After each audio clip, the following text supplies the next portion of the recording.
안녕하세요.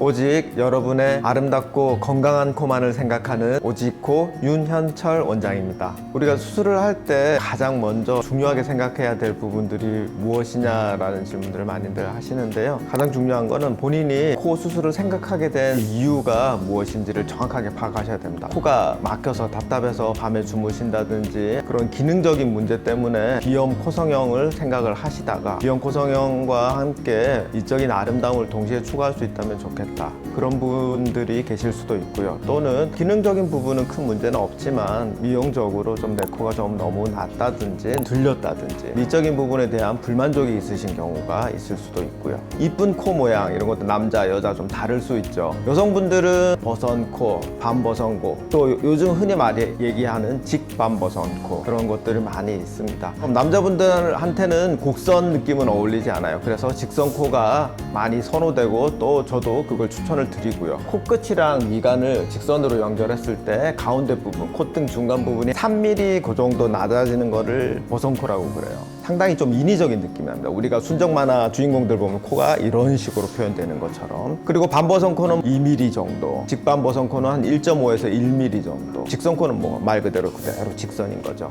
예전에는 반버선코를 선호를 했었는데 요즘 들어와서는 조금 더 자연스러운 경향, 직반버선코를 좀 더 많이 선호를 하는 편입니다. 본인의 얼굴에 잘 어울리는 코라고 얘기하는데 얼굴에 따라서 달라질 수 있어요. 얼굴이 가령 좀 긴 분들은 직선코는 코가 더 길어 보이게 해요. 노안의 원인이 되기도 하고요. 어떤 경우에 비주를 빼달라고 그러는데 그런 것들 역시 좀 코가 길어 보여서 본인의 얼굴에 안 어울릴 수 있습니다.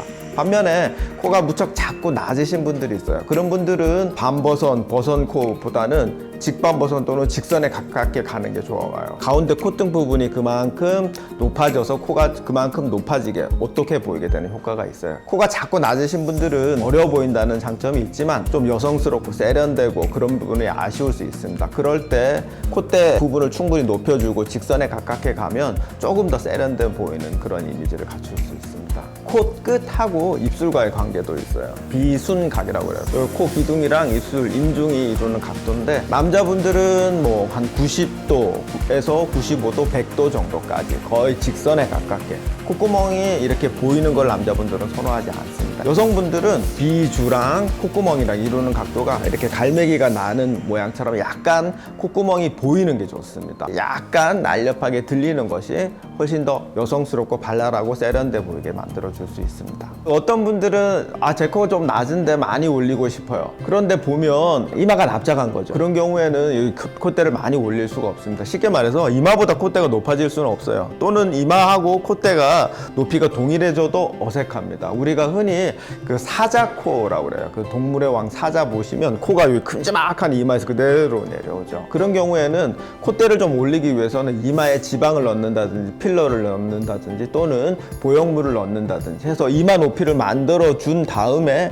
콧대를 올려야 됩니다. 그 다음에 입이 좀 돌출되어 있는 분들이 있습니다. 그럴 때 105도, 110도 이런 식으로 하면 코가 무척 들리게 돼요. 그래서 뭐 심지어는 뭐 80도, 85도 뭐 그 정도까지 입술이랑 조금 가깝게 붙더라도 정면에서 콧대가 좀 안 보이는 게 좋죠. 그리고 또 코 수술을 할 때 코 기둥을 살짝 앞으로 당겨주면 입이 돌출되어 보이는 느낌이 많이 줄어들게 됩니다. 쉽게 말해서 양악 수술을 하는 것처럼 그런 효과를 보실 수도 있어요. 절골을 하는 이유는 크게 한 3가지 정도 생각하시면 됩니다. 첫 번째, 매부리가 있을 때 콧등 중간을 깎고 나면 위에 지붕이 열려 있게 되죠. 그래서 그곳을 닫아주기 위해서 절골을 해야 되는 경우가 있고요. 그 다음 코 자체가 뼈 부분이 휘어져 있는 경우도 있습니다. 그걸 중심 라인에 맞추기 위해서 절골을 해야 되는 경우도 있고, 정면에서 보셨을 때 코가 좀 이렇게 넓고 두툼해 보이는 그런 경우에도 역시 절골을 해서 좀 슬림하게 세련되게 라인을 다듬어 줄 필요가 있습니다.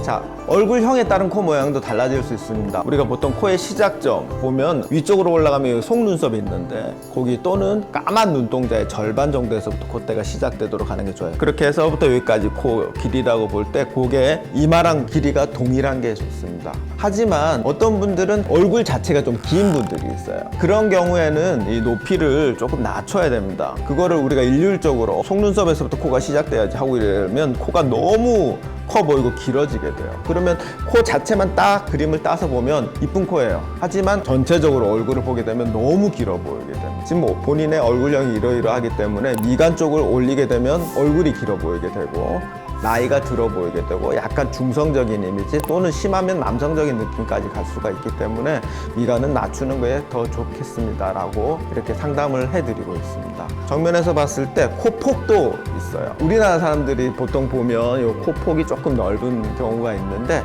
이거를 막 무조건 많이 줄이고 싶어들 합니다. 광대가 조금 볼륨이 있으신 분들은 너무 줄이는 거는 좋지 않아요. 코가 너무 작아 보이니까 상대적으로 빈 여백에 시선이 가게 됩니다. 그 다음에 또 역시 이게 너무 작으신 분들은 당연히 좀 줄이는 게 맞죠. 이 폭을 줄이는 방법은 콧볼 축소하는 방법도 있고, 코끝을 올려주게 되면 콧날개가 살짝 모이면서 줄어드는 효과도 있습니다. 콧볼 축소 단독만으로는 그 효과가 좀 적은 경우가 많아요. 그래서 저는 가능하면 조금 더 자연스러운 모습을 위해서 코끝을 살짝 올려서 자연스럽게 콧볼이 줄어드는 게 더 효과적인 걸 설명을 드리고, 충분히 콧볼 축소만으로도 효과를 보신다면 그것만 단독으로 진행하는 경우도 있습니다. 코라는 게 되게 신비합니다. 우리가 어떤 사람 처음 만났을 때 10분, 20분 정도 이야기를 한 다음에 헤어지게 돼서 가만히 그때 그 상황을 생각을 해보면 그 사람의 코 모양 쉽게 생각나지 않아요. 가령 뭐 그 사람이 뭐 머리가 없다든지 뭐 쌍꺼풀이 없다든지 아주 특징적인 경우 말고 일반적인 경우에 있어가지고는 코 모양이 잘 떠오르지 않아요. 그러면 코가 그만큼 모양에 있어가지고 중요하지 않냐? 그건 아닙니다. 코라는 건 얼굴의 중심에 있어가지고 시선을 분산을 시키는 겁니다. 자신의 모습을 전면에 드러내지 않으면서 주변의 얼굴을 부각시켜주는 그런 역할을 하는 거죠. 네, 오늘 이 시간에는 본인의 얼굴에 잘 어울리는 코 모양에 대해서 알아보는 시간을 가졌습니다. 감사합니다. 윤현철 원장이었습니다.